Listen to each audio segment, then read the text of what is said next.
But hello. Oh, the Ford Ranger. I got a Ford Ranger 2000-year-old one. It's me again. The Dodge Caliber won't start. It runs like a dream. Now, for the Ford Ranger. This is my little Ford Ranger. And for a couple $100, you get this nice little setup. And I want to show you how easy it is to set it in. Just like that. It's in place. Just got to plug it in to different spots. And if you listen, what's that? Nothing. That's beautiful. This is the old one. It's cooked.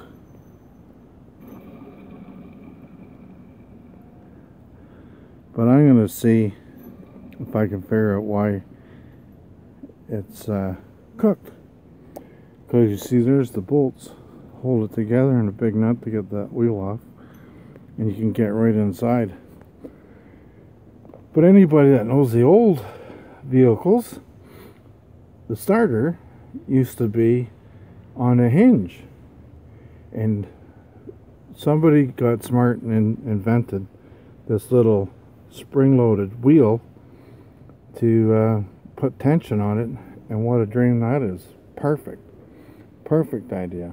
Now, how did I come to the conclusion I needed a new alternator? Well, one day on a cold day, I was driving home, and a block away from the house, the battery light came on. When the battery light comes on, everything starts to dim down. And if you take this post off and it dies, you know it's the alternator, because it isn't generating enough to self-sustain itself when the motor's running. So that makes the battery okay, and that battery is in good shape. It's even got like a little blanket around it. So we know by testing it that the battery's okay, and the pulling off the positive wire lets you know if the system will self-sustain, because it should. And if it doesn't, then it means this is your problem. And it's very easy. This is your power. And you make sure you don't touch any steel stuff, because it'll light up if you didn't disconnect. Which I did not disconnect it. And I'm a professional. At least I like to think so. And there's these little clips here that you need a little screwdriver just to help you get it over the hump, and it pops out. Everything should come out fairly easily. On this side, you'll see the little bump right there. Well, that is part of a clip.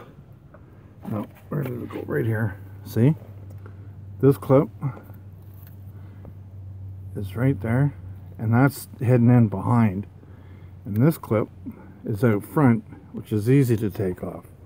And while I'm just talking about it, I'll just plug it back in. See? Just plugs right back in there.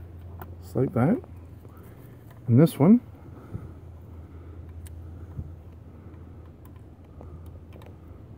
plugs back in like that. And there you go.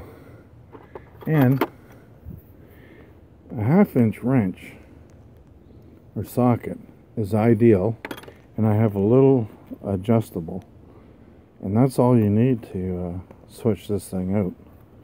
And a 1/2-inch drive socket wrench to put into there, or even a 3/8 what I got. That's whatever. And there you have it. So that's how you switch it out. And hopefully that was informational to you. Hope you subscribe, share, like. I need a few more subscribers. So anyway, appreciate L all you can do. And I hope I can teach you some more stuff. Thanks for your time. Toodles.